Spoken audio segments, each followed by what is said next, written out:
What's up, everybody, and welcome to the live show. And this is round two of the Atheist Roundtable. I'm your host, Oz. Just Jeff. What's up, man? Someone who's not afraid, not new to getting blocked. Yeah, that's right. It happens to me all the time. No, that's right. So, great show tonight, and this time we're going to get it in.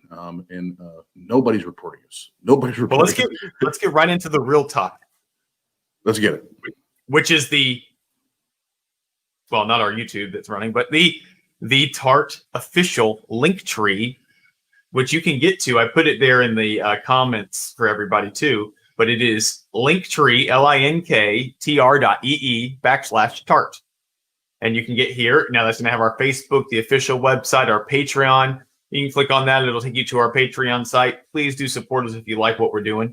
Check out the official website where you can see the upcoming schedule. You can click on that, see our upcoming schedule that we have coming on. Zahara here tonight, which, by the way, Zahara is a product of the Discord. I really appreciate his help and work that he gives us there. And also, he's been paramount getting the Hindu chat starting on there. So thanks. Also on here, you can check our shop.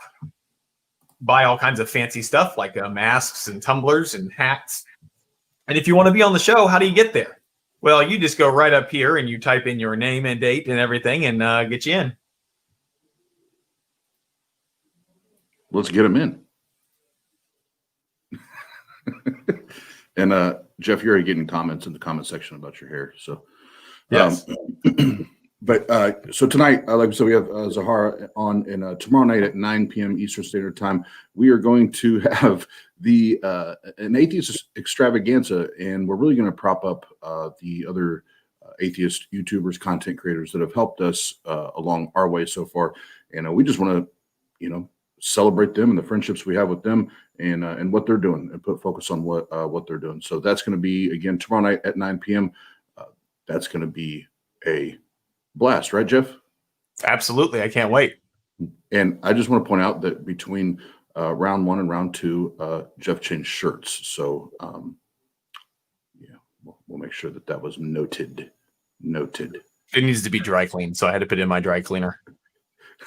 So we do have a great guest on tonight, and him and I have been working on this for about a month or two, trying to get the right date for him to be on with us. So it's been long awaited and long endued for us, but we'll bring on the screen our guest tonight, and our first guest that's Hindu, Zahara. Thanks for coming, man. How are you feeling tonight? I feel pretty good. Good. And are you ready to talk to us crazy Tardians? Yeah, let's get it going. Cool. So first thing I do want to talk about is let you and Jeff discuss the Discord, because obviously, as Jeff has already shared, you're on there. You're a big voice on there, and we have the Hindu channel on there because of your presence there. So you and Jeff, you take the floor for a minute and discuss the Discord and what it looks like and how it can benefit people. Yeah, the Discord has been kind of my adopted little project child I've been doing, because I've never been given an outlet like that to discuss Eastern philosophy and discuss Hinduism with so many people at one time. So we're currently working, I think, as we also mentioned earlier, we're working on getting the VCs more active. We're working on getting the chats more active. But the main thing is about educating people about Hinduism, because there is a lot of misinformation and there's a lot of ignorance about what is actually being practiced and what's actually being taught, and has been for thousands of years in Southeast Asia, and is now branching out and spreading, and has even found its way into the Western world. And it's influenced, within the last couple of 100 years, it's influenced philosophers and theologians, and you can find little tidbits of Eastern thought. You just have to look for it, and you have to know what you're looking for. Yeah, and we have I pulled up the chat so we can see it. Obviously, you're like the last one to be talking in the Hinduism chat. So, but what I have found is that like you're really quick to respond, and very knowledgeable of the subject matter when it comes to Hinduism and your personal outlook on that, and being able to answer questions at a pretty high level, I would think, for explaining it to people if they're willing to hear it. Right. But you can see here, I pulled it up so everybody can see. It's a little confusing, I think, getting used to navigating Discord. But once you figure that out, you can get in there and you can ask questions about different subject matters with different types of theism, and not just Hinduism, but Islam or other multi-faith, Christianity, obviously, and also philosophy, I think, is one of the ones.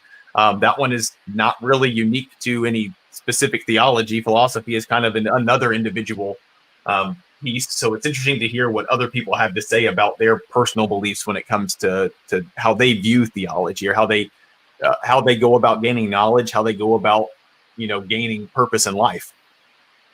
Right. It's all about how you approach it. It's what is your foundation before you study, before you investigate something. Mm-hmm. What are your building blocks? What is your methodology of thinking and rational and all of that? Yeah, I agree. Apparently the first stream violated YouTube terms of service. Oh man, that never happens to people. But yeah, I think that the Discord has grown quite a bit. I think we're up to just about 800 members. So there is quite a variety of thought patterns and belief systems that are available to chat with. That's for sure. Yes. We have tons of good stuff in it now. Yeah, that's true. You like what you can't have. So, well, Oz, get back in here. There he is. Here I am. And I will give you your line of questioning now. Well, before we bring Ben on, I do before, and Jeff, you can stay on for a second. Zahara, how did you stumble upon the Discord, our Discord channel? Pasta Mike headhunted me and pulled me from another another Discord server that was on its way to being dead, and it was just me and one other person were chatting, and he come in and it was like, "Come here, I got something for you." That's awesome. That's awesome. So how long have you been a part of the Discord? Since we started, and when the Hindu chat was one of the first official theology rooms that was created. Is because I bumped into the room with you, Pasta Mike, Jesus Mike, and Jeff. Okay, very good, very good. Well, thanks for your contribution on there. And I know there's certain ones like you and we had another gentleman on the other night that play a big part in the channel, and helping Jeff and everybody else that are mods on there grow it. And so we appreciate that. That's awesome. We need voices from all religious and worldviews on there to make it diverse and for everybody to learn and be educated. So without further ado, where's Ben? Where's Ben? Oh, there's Ben. Hey, what's up? What's up, buddy? How you feeling? I'm ready to go. I'm excited. I'm glad that we got through that first stream. So now here we are in the second one. And I have not gotten to speak with Zahara at all. So this will be a very organic kind of getting to know you phase. So I'm really excited. Okay. Yeah, no, I think this would be a great conversation here. So I'm going to disappear, but Zahara, this is Ben. Ben, this is Zahara. You guys have at it. All right. All right. Well, first of all, I'd like to welcome you to the Atheist Roundtable. This is, of course, an atheist-minded show. And so a lot of the questions that I'm going to ask are about what kind of God beliefs maybe that you have. So as a Hindu in the Vedanta tradition, as I'm understanding correctly, what can you tell me about how your belief relates to God or gods? Can we define that term first? Because there's a lot of definitions and a lot of muddy water behind that word. Sure. Which one? God? Yes. Okay. I'm willing to go with you if you wouldn't mind. If you have a concept of a God, or what maybe as a Western trained mind, maybe what I would understand, what you would mean by that term. Not really, no. Not in the traditional kind of theistic or Abrahamic sense, Mhm. in the sense of like a being or a mind.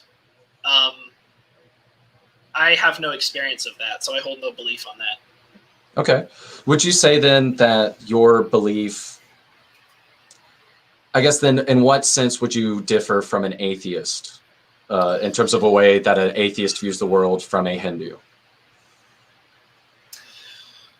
I would say perhaps that would get into the philosophical and the more mystic backgrounds, as opposed to an atheist view, as opposed to a secular Hindu view, or a non-theistic view was the term they used. Non-theistic being a religious person who doesn't have a God belief or doesn't incorporate one into their practice. But let's see. Would you Yeah, say that you're a secular Hindu? Is that a phrase that you would use to describe yourself? That would be pretty accurate. Yeah, pretty close. Okay. And so, yeah, tell me a little bit more about that. So what kind of philosophical backgrounds or the spirit, is there like a form of spirituality then that's within that?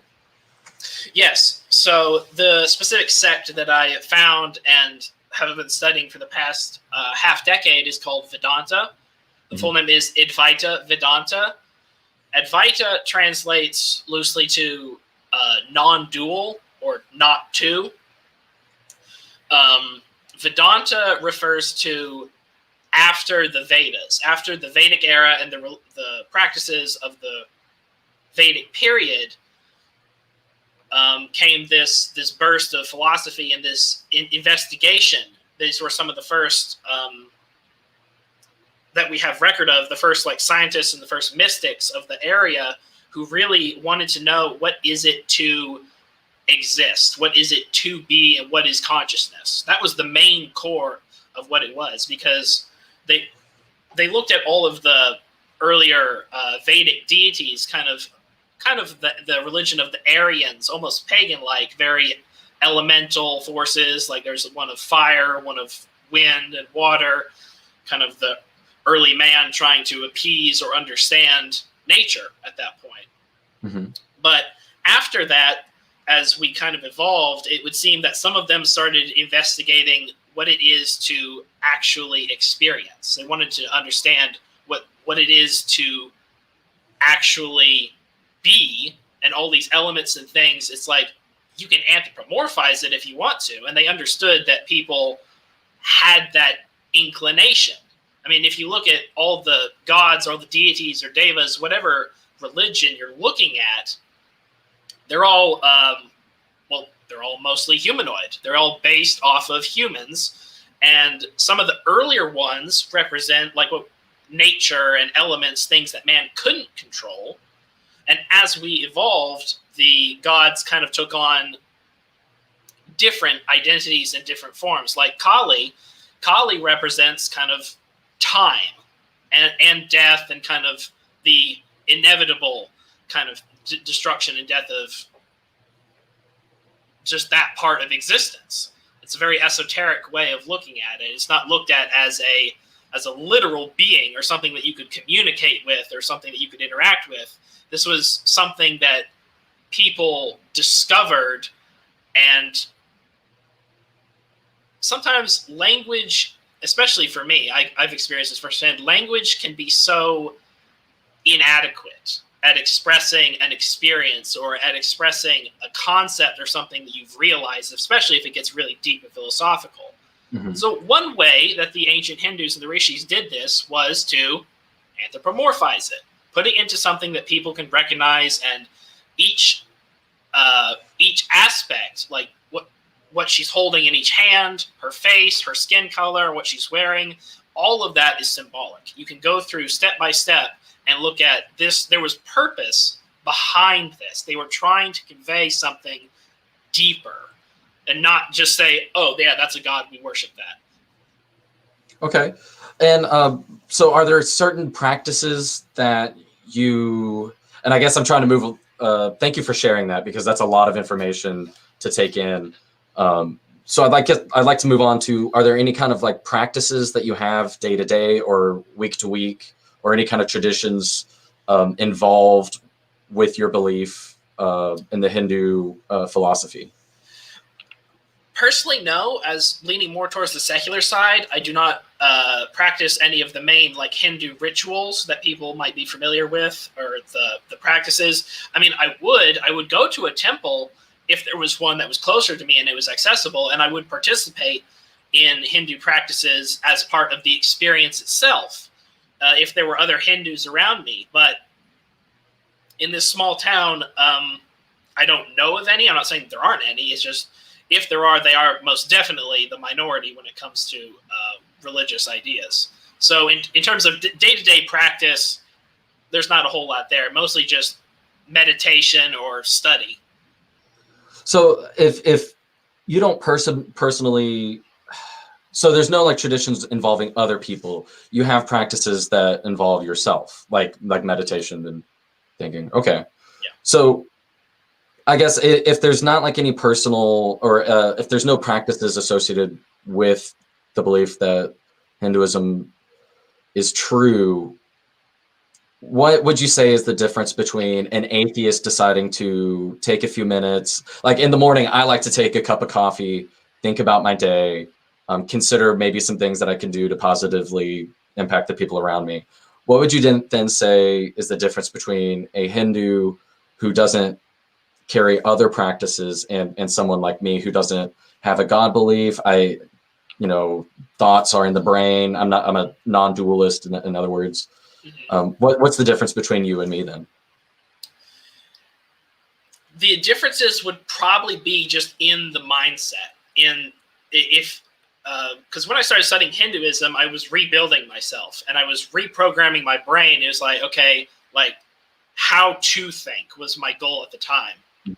So our methodology of how we think and what we reach might be a little bit different. But in terms of just actions, in terms of day-to-day, there's probably not a whole lot different. This is a really good question then. So you're saying how to think. What do you think is the best way to discover true claims then?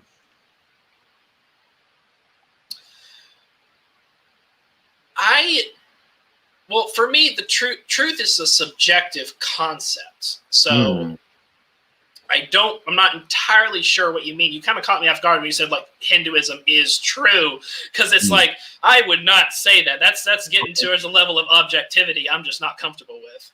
Okay. No, that's fair. Thank you for correcting me. Yeah. Okay, so you just mentioned that truth is subjective. Can you explore that a little bit? Can you explain what you mean by that?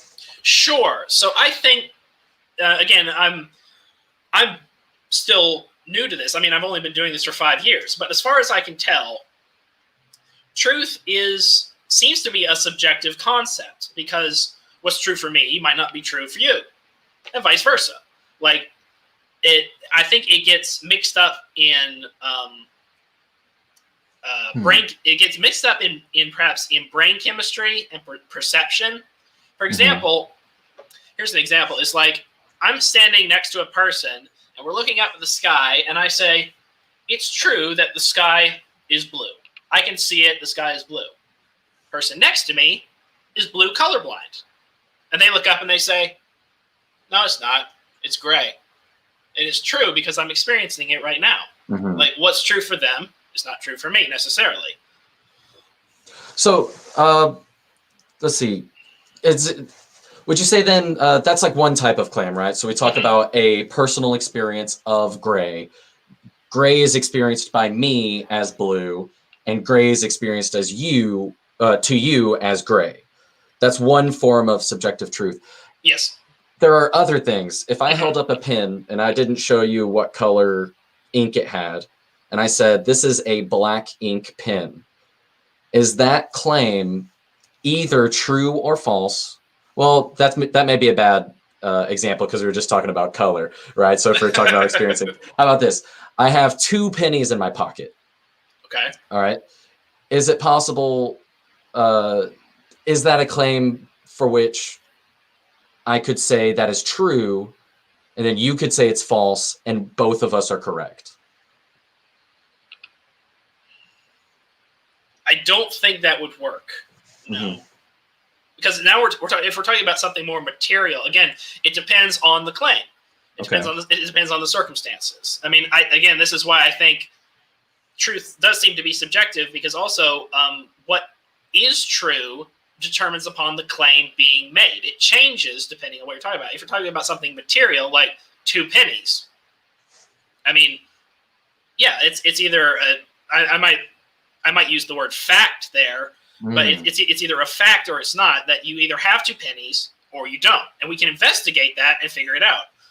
Do facts fall under the umbrella of truth for you? Like, are facts true?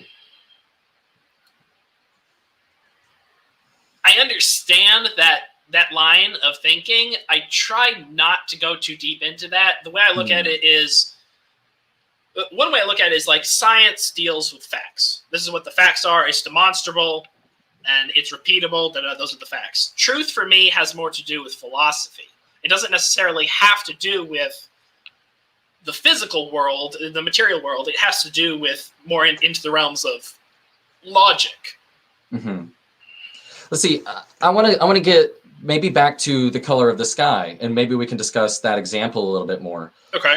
Maybe the claim that the sky is blue, is that too vague of a claim? And can we maybe change that to a series of facts that you could agree are either true or not true? For instance, I could say, I am experiencing that the color is blue of the sky.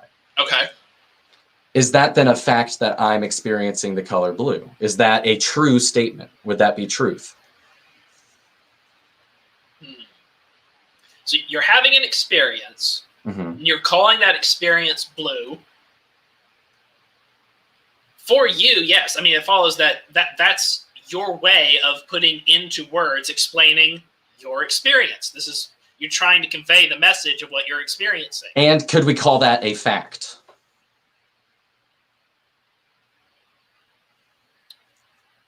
That I am experiencing it, making the assumption that I'm telling the truth. I don't know if facts are subjective. Okay. Because again, facts have to do with science. Facts have to do with demonstrability, and that has to do with multiple subjective perspectives. That's the way I understand science, and the way that works is that when we have enough agreement, like we have 12 people and 11 of them are agreeing that the sky is this thing that we're agreeing upon is blue. One person is saying that, no, it's not. I'm not experiencing that.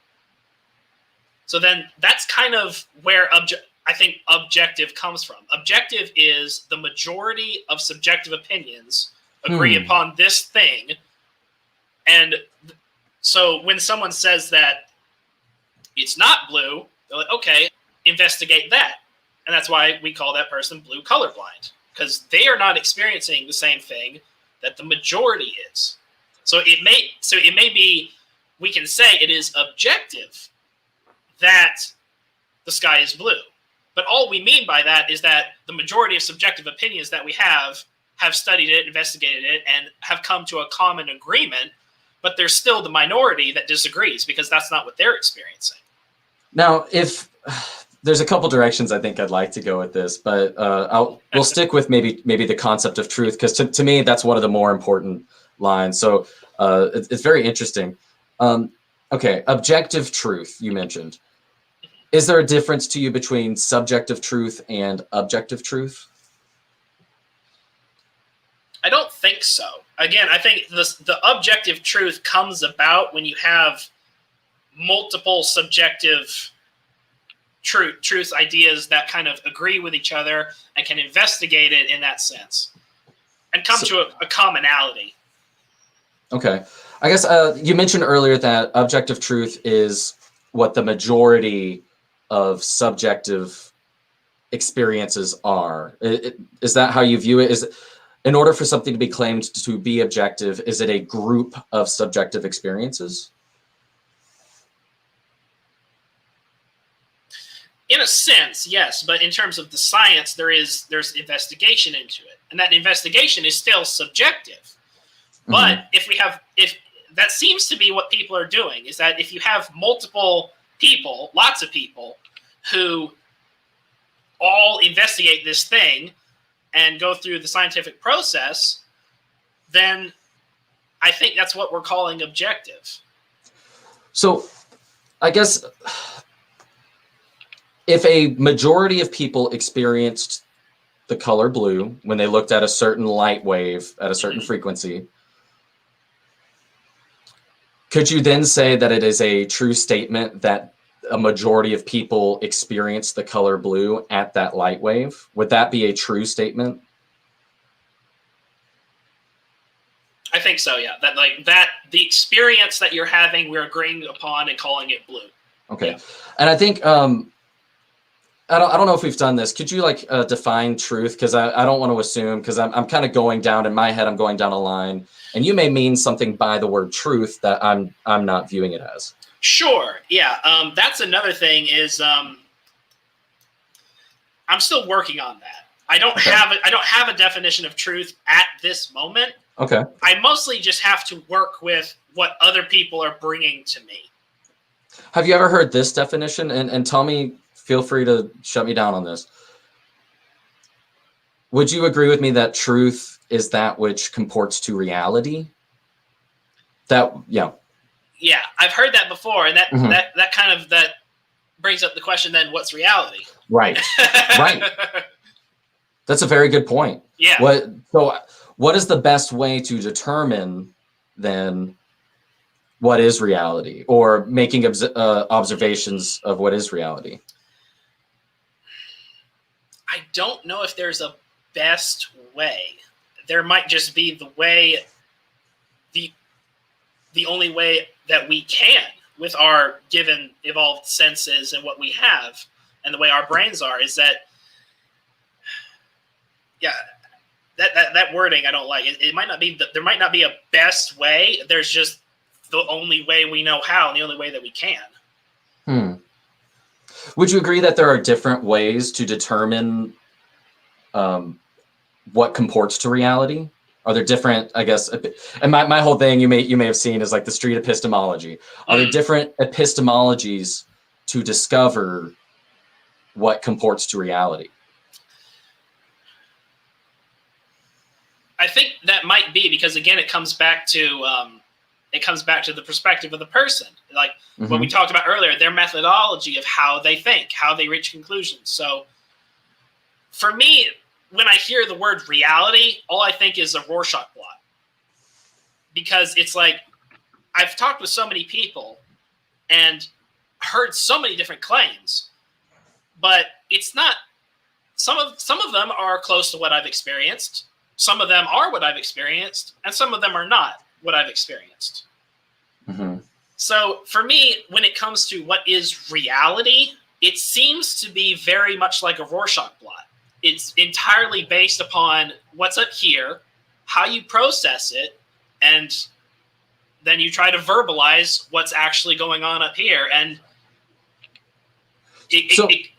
Yeah, and so you're saying like, so everybody has an influence in their head, and I guess I want to understand then. So how does your view of Hinduism, as a secular, correct, feel free to correct my verbiage, but your view of Hinduism, how does that affect the way that you try to tie your observations of reality to reality? How does Hinduism affect all that? I see. That's a good question. Thank you.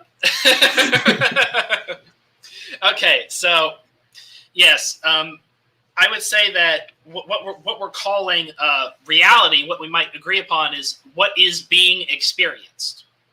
What is being experienced is kind of what we're calling reality, and for me, that translates into Hinduism as the word Maya. The word Maya refers to kind of an appearance. Another translation might be an illusion. It's not. Are you saying illusion, like ILL? Illusion, yes. Illusion, okay. Yeah, illusion, yeah. Okay. The way it's looked at is kind of like that, because, again, like I said, is that people seem to be having different experiences about this thing called reality. So objective reality might not actually be a thing, but even if it is, we can't access it because our perceptions are subjective. So that's kind of why they call it Maya. The rishis of India and what was written down in the Upanishads, they called it Maya. They called it an illusion because that wasn't foundational enough for them. That wasn't ultimate. That's not what they interpreted as the ground of being. They saw it as merely a form and kind of much like a passing kind of a thing. Let's see. I'm not super well versed in philosophy, but I'm aware of, and I'm going to butcher this, and all the philosophy majors out there are going to hate me for this, but I believe it was like either like Plato or like, anyway, there's this idea that there's you've got a cave wall with images on the wall, and this may be more of a Eurocentric version of the same idea, but like you can only experience reality through your brain, and so you're stuck in this pit, and your brain is like the wall, and you have inputs which cast shadows on the wall. Yes. I'm relating that story because I'm trying to understand, because it sounds like that's a common theme throughout philosophy or human history. Is this view, is it because you've heard of the word Maya and the fact that you identify with Hinduism, is that influencing your view of reality? Or how is that influencing your view of reality than like how an atheist might view reality? Right. That I don't think too much on that. It's certainly possible, and I might not be aware of it. But I think the reason I call it Maya is because I did a lot of soul searching also when I was restructuring like how to think rather than what to think. And I realized that the philosophy and the studies into consciousness that the rishis were doing is that the experience itself is not necessarily what they would call real. And that's me trying to translate it into English, and probably poorly as well. But that word Maya, it's not that it's not real in the Western sense. You can still interact with the physical world, and you can interact with other people and physical beings, and you can investigate the physical universe as you will. But the reason I call it that, the reason I call reality, the reason I call it Maya is because I went through the process as described in Vedanta of reprogramming my mind is what do I actually know? And the furthest I could get, the ultimate foundation was consciousness. The furthest I could go was that I am. And even that might be putting it into perhaps a little bit too simplistic terms, but basically it's a strange loop is what I found, is that when I got to that point, it was like, okay, I am aware. I am consciousness. What else is there? And I come up against a dead end. There isn't anything else. Whatever I'm experiencing, it changes day to day, and it fades and it wanes. And so. Yeah. I'm sorry. I don't mean to cut you off. I guess as I have thoughts, I like to.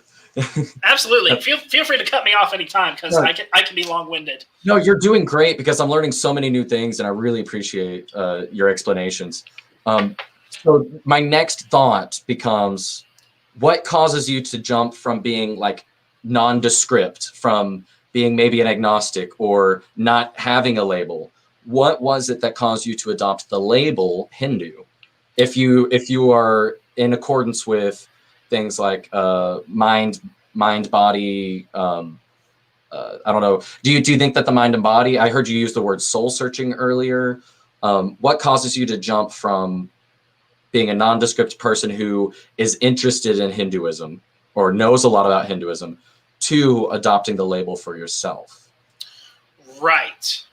Now that term, that term comes with a lot of baggage, because if you use the word Hindu, you're referring to all the spiritual religious practices you can find in Southeast Asia, and that's a huge multiplicity. The specific one I found was Vedanta that made sense to me and appealed to me because it asks the questions. It poses the questions to you. It doesn't tell you. It's like, what do you think? Like, who are you? What do you think you are? And why do you think that? And it was a process of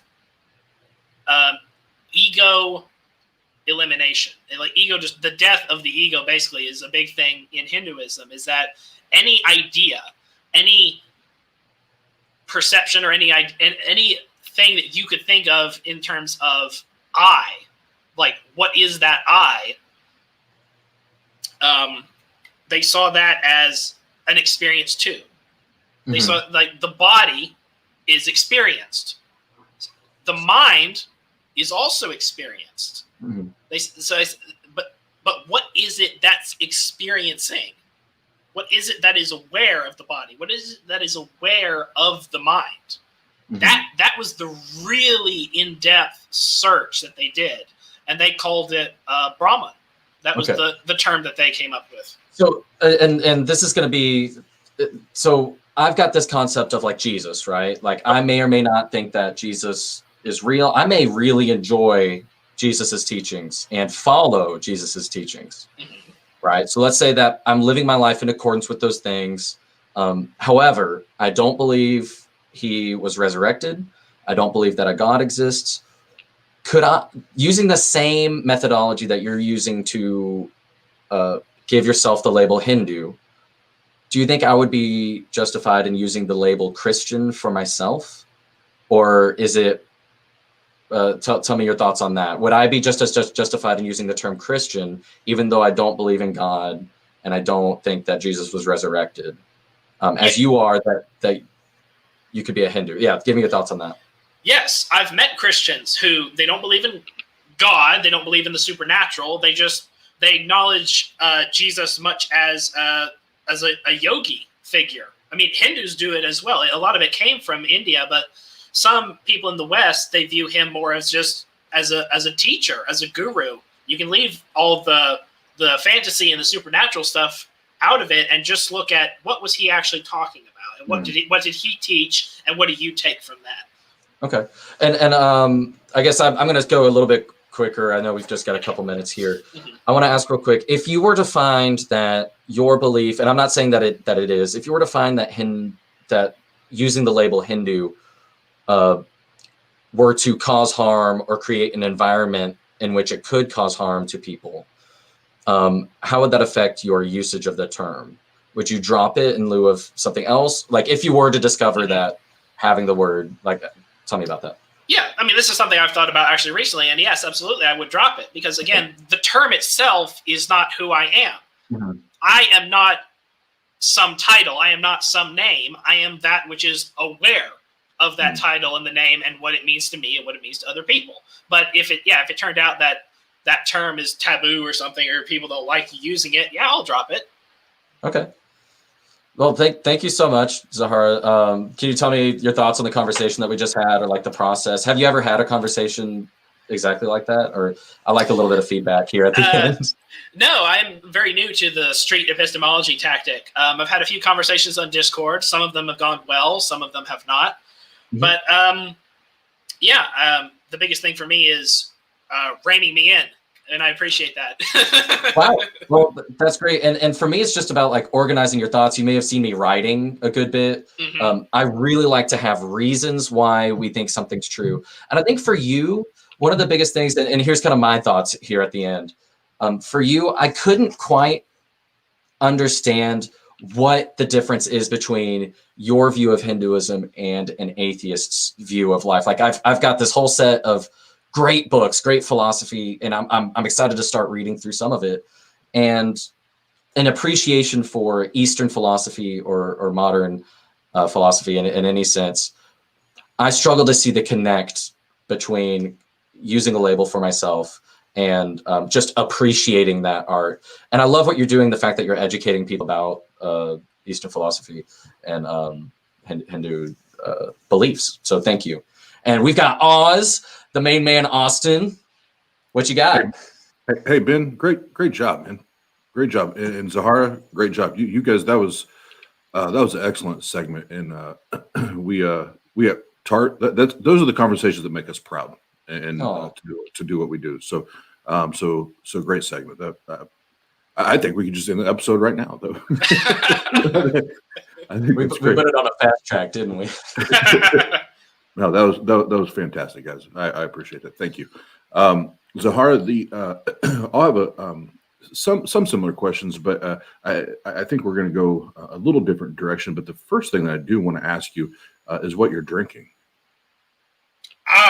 Yes, this is a hard black cherry lemonade. I was going to say that it was dark. I was like, either he's drinking like a Guinness or like that was dark. Yeah, it's purple. It's purple. Okay, no, I wanted to. I enjoy my adult beverages, so when I saw that, I was like, "Damn, that's a dark drink." So before we get into the questions, Zahara, and I saw a couple of comments in the comment section, and let's talk a little bit about you first before we get into questions. Tell us what's on your wall behind us. What are we looking at behind you? This is just a painting from a local artist who I absolutely adore, and that is Kali. Kali is one of the Hindu figures that I have about my house because I love what she represents. I love her. She represents time, and she represents death, and she represents the mortality of everything. That the fact that even the universe itself one day will probably die and will come to an end. Okay, all right, yeah, and because I was curious too, because the lighting, I couldn't. Now that you say that, I can make it out. Now hearing it, but there was a couple comments in there about that. So we talked about the Discord and how you found that, and how Pasta Mike went and kind of grabbed you out of a dying Discord, and now here we are, kind of full circle, and now we're all live on the YouTubes talking. And I know you and I have talked on there several times on the Discord, and it's always been a great conversation. One thing I do appreciate about talking to you, and even listening to you with Ben, is it's always peaceful, it's always civil, and that's even here on the round table. That's what we want. We want it to be educational. Doesn't mean we won't push back. It doesn't mean we won't ask difficult questions, but it's going to be in a respectful manner. So to get into my line of questions, and I don't think I'll take too long because Ben kind of hit a few of the things I was going to ask. But my first thing is, Zahara, did you grow up in a Hindu culture as far as your home life? Were you oriented or introduced to that and within your home and your family, or how did that happen? No, actually, I was raised and spent about 15 years in Orthodox Christianity. Hinduism came about kind of as kind of the oddball in the room. I studied in my late teen years. I studied a lot of religions and philosophies as I was leaving the church. I started getting into studying everything I could find, everything I could get my hands on, and I started listening to some Hindu speakers, and they mentioned like the Upanishads and Bhagavad Gita, and it caught my interest. I bought the books and never looked back. Okay, so you grew up Orthodox Christian, right? Mm-hmm. Yes. Okay. So you said you found some, whether it be videos or literature or whatever, you started finding some content or material on Hinduism, and my question would be, as someone that I'm a former Christian myself, now atheist, I took a little different route than you did. What was it that convinced you that Hinduism was the correct religious view or worldview over Christianity? It's not. The main. I would not put one religion or one practice over another. For me, it's very subjective. It depends on the person. It depends. Probably it gets a little bit into determinism. It's like, did they have positive experiences with religion? Did they have negative experiences? Like, were they spiritual? Were they not? What is it that brought them to this point? And growing up in an esoteric branch of Christianity with mysticism and things like that, Hinduism was familiar. but it seemed more in depth. It seemed to get more into the nitty gritty questions of like, why do you exist and who are you really? It posed those questions instead of telling you. It's like, why? And if the answer is I don't know, they say, well, let's talk about it and let's investigate that together. And that's exactly what the Upanishads are. They're an investigation into what is this, what is going on, what is reality. Okay, so I actually I would appreciate that out of a belief system or religion, that if you ask why, they say, well, let's figure it out, rather than just I told you so. Because myself growing up as a Christian, I totally understand that. But you you said in there, and I can't really, I don't want to misquote you. So you allude to the fact that this is why I chose to believe this, or something along those lines. So what was it? What was the separator? What was the separator? What made you say this? I want this because I believe in this, being Hinduism and not Christianity. Right. The path that the Upanishads take you down is one of self-exploration, and it is one of destruction of the ego and becoming selflessness. It poses the really hard questions to you, and it says it brought me to the point where I couldn't find anything else other than I am. I couldn't get past consciousness. And for a lot of the rishis back then, and for me as well, that is the ultimate. That's the farthest I can get, is that just I am. Any beliefs I have or any experiences I have through the subjectivity of my mind, it's just an experience, Okay. Would you either agree with me or even maybe assert that Hinduism, maybe at its core, then, is solipsism? There are parts of it that kind of get into soft solipsism. I don't think my specific outlook on it is, because again, I'm not asserting that I'm the only conscious thing on this planet. Consciousness recognizes itself. So there's other people and there's animals and things. So I don't think it's solipsism. Okay, because that's what when on that the previous description, that was the what I was hearing personally. My perception of that. So I guess from the studying I did leading up to this, I did as much research as I could, and also working a full-time job and not understanding Hinduism as much as I do Christianity. But I did a little digging, and now hearing you talk with Ben, and even just the couple questions I've asked you, could you not achieve some of the goals that Hinduism spells out or puts in place? Could you not achieve that without the label of Hinduism, without a religion or a god? Couldn't you do that alone?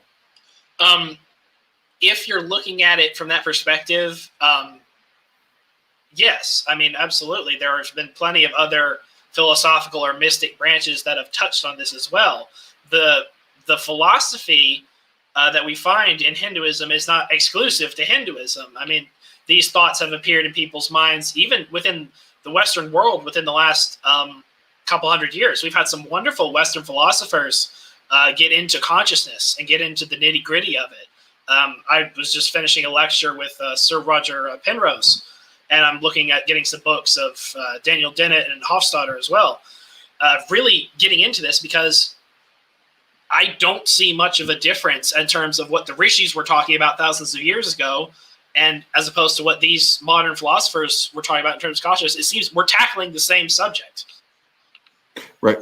So that's what I'm wondering right now is when you talk about consciousness and some of the other religions that are not the same but similar to what you're talking about, what necessitates the title Hindu or XYZ? Why do we need that?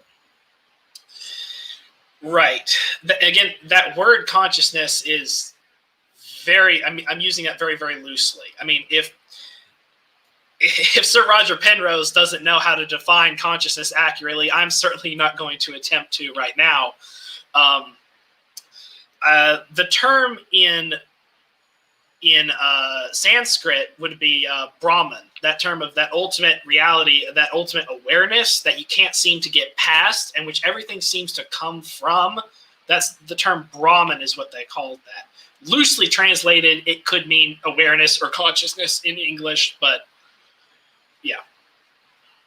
Okay, but and I get that, and I read that, you know, in the some of the literature that I was studying and videos. I watched tons of videos today in between breaks and stuff at work, just, you know, trying to make sure I was at least a little bit educated on the topic. But you know, in having this discussion, going through these questions, in the way you're answering, I you know, I still have the question why, because I actually agree with a lot of the things that's spelled out, you know, as far as taking care of yourself, taking care of each other, taking care of the world, you know, like, you know, I think any atheist that's a humanist and, you know, a naturalist, like we're all going to be in line with those things. But my question is, why do we need the titles? Why do we need the rituals and the traditions? Like what part does that play? Why is that meaningful? Why do we need that?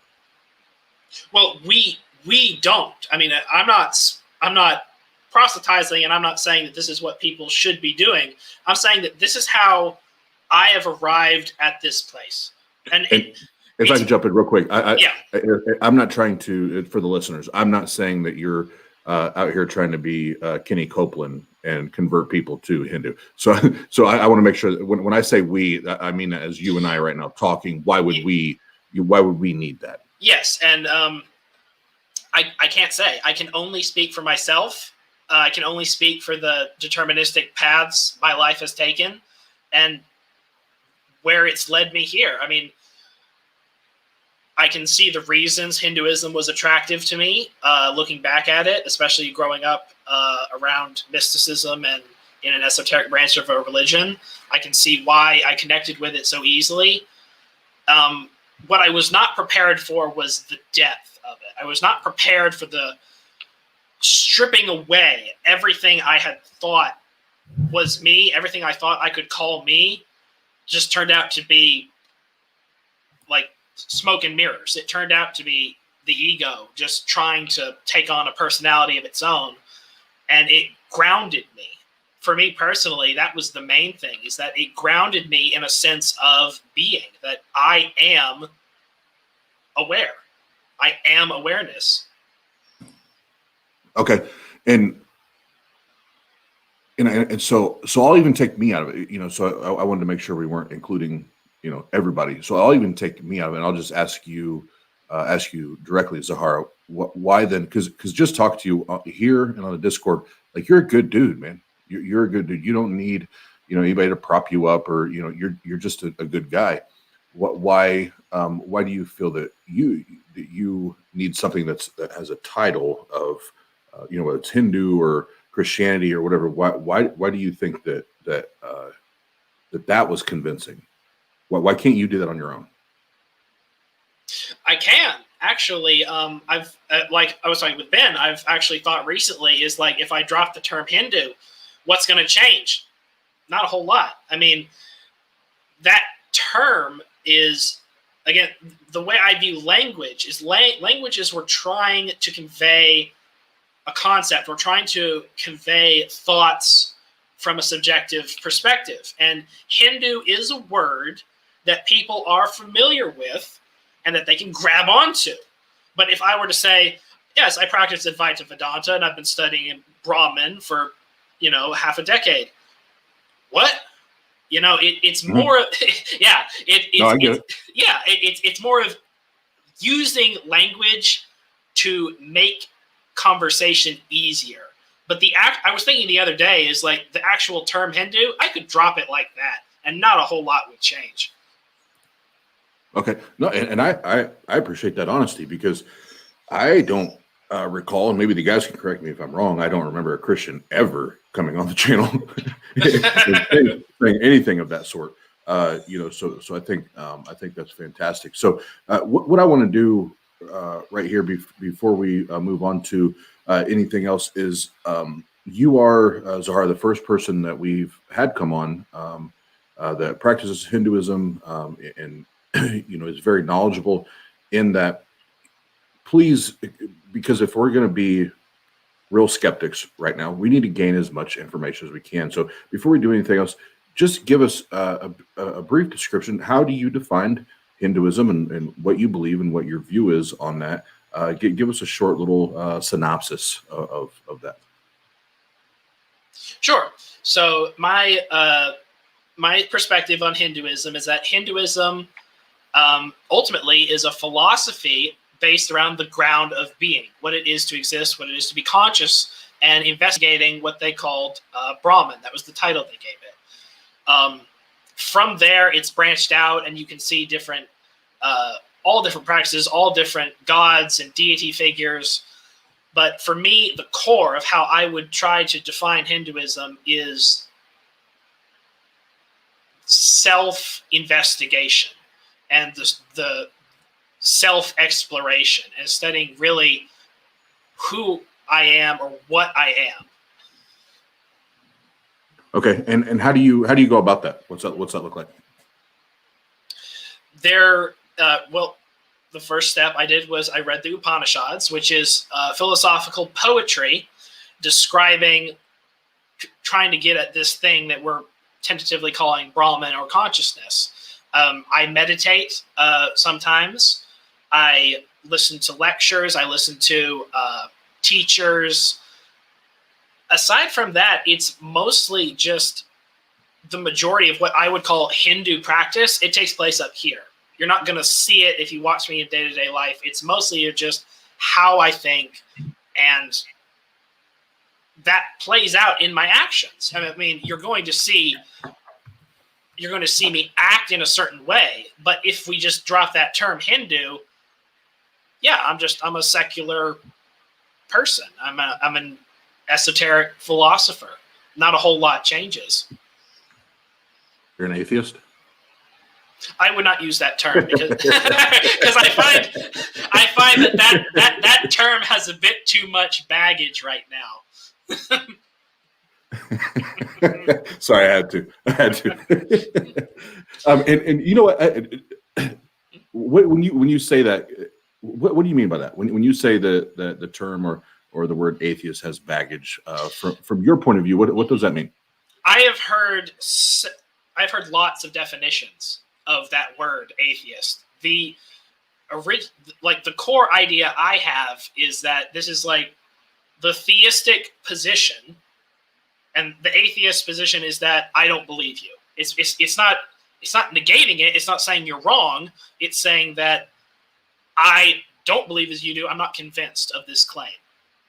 I could be if but it's a possibility. But right now, I don't believe you.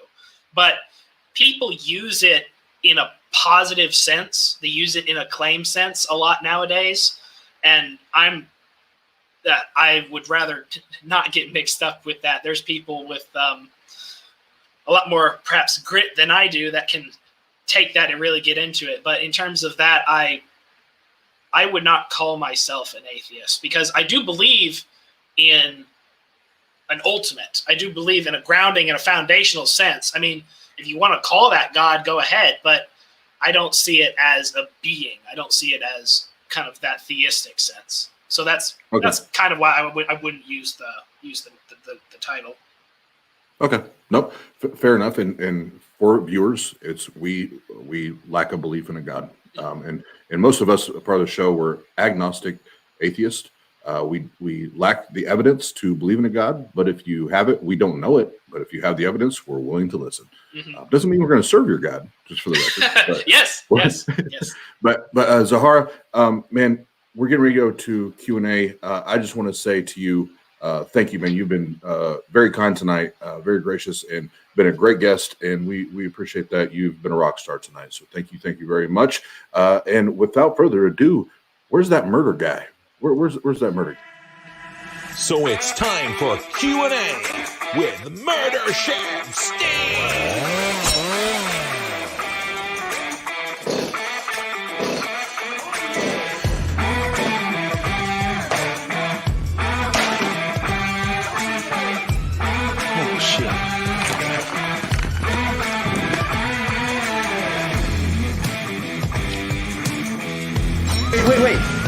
provide evidence that a God exists?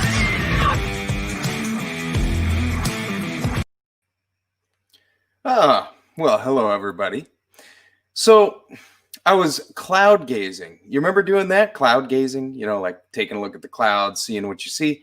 Anyway, I was doing that the other day, and I saw this little lamb, this cute little lamb in the clouds, just laying down. And then I saw another cloud kind of shoot through it, looking like a knife. And yeah, my therapist says it's not normal, but what does she know? She's been dead for about 10 years anyway. So, how's everybody doing today? We're doing. Welcome, Zahara. Thank you. Thank you very much. Hey, Oz. How's it going, buddy? Oh, your intros get creepier and creepier. So I have, well, the first one's not necessarily a question, but it was a statement that I really liked, and I'd like to get your opinion on it, Zahara, if we can. So the statement here is that nobody has full access to reality. People are limited by their senses. I'd like to get your take on that. Min, thank you. It's so good to see you. If there is what we could kind of call an objective reality, as far as we can tell, the perception and the senses we have are subjective to us. So if something like that exists, we're kind of blocked from actually investigating it. Yeah, it is kind of tricky to know for sure anything. Yes, exactly. A viewpoint that I think that we share. I got another one from P here. Have you heard of the? I'm probably going to butcher this. I'm known for that. So, shall I? Sure. Charvakas. Oh, Charvakas. Okay, I would have destroyed that. A little known and ancient. Well, I'm sure that you are familiar since you can pronounce it better than any of us here at TART. What are your thoughts? If it is the group I think it is, they were. I would love to have met some of them back in the day. They were amazing. India was one of the few places where you had atheist evangelicals. Like they would go door to door, and it's like, you believe in a God? Give me 15 minutes. I'll change your mind. Something possibly akin to a few people that you may know. Yes.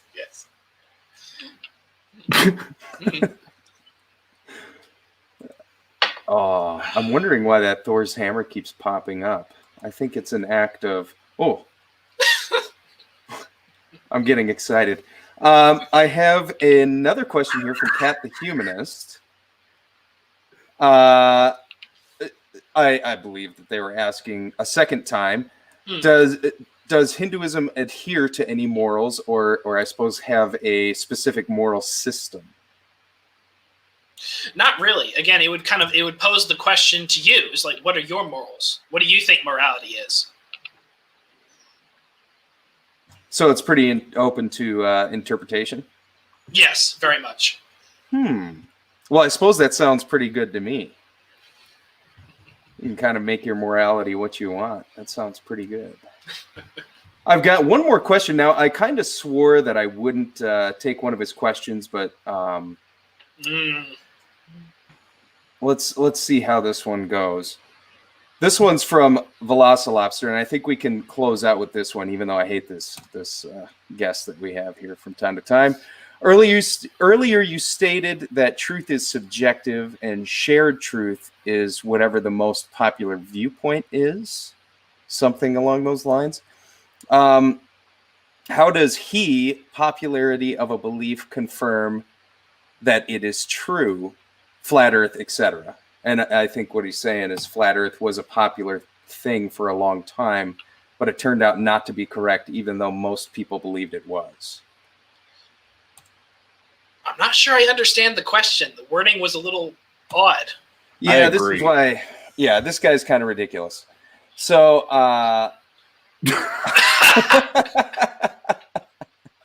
that's gonna hurt. Yeah. So we can skip it. No big deal. Okay. But I really appreciate you stopping by the Murder Shed, where answers get questioned. Hashtag Pound Town. And Tia's listening, so now I know she's laughing. Steve, thank you very much, man. Steve always brings a good, positive, funny vibe at the end. And Zahara, again, man, you were awesome tonight, man. Great guest. You're a great guest. And for all the listeners, so you know, he told us beforehand this is brand new to him, first time, and you were like a pro tonight, man. It was like you've done this, you know, time and time again. So great job tonight. But one more time before we jump off tomorrow night, 9 p.m. Eastern Standard Time, Monday night, we're going to have the Atheist Extravaganza.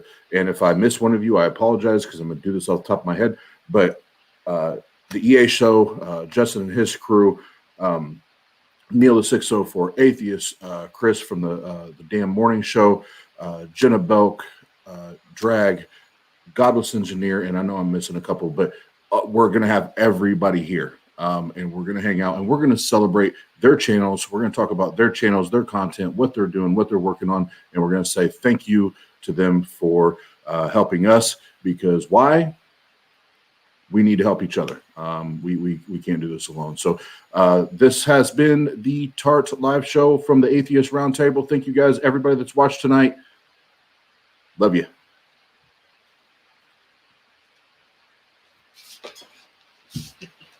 Love you.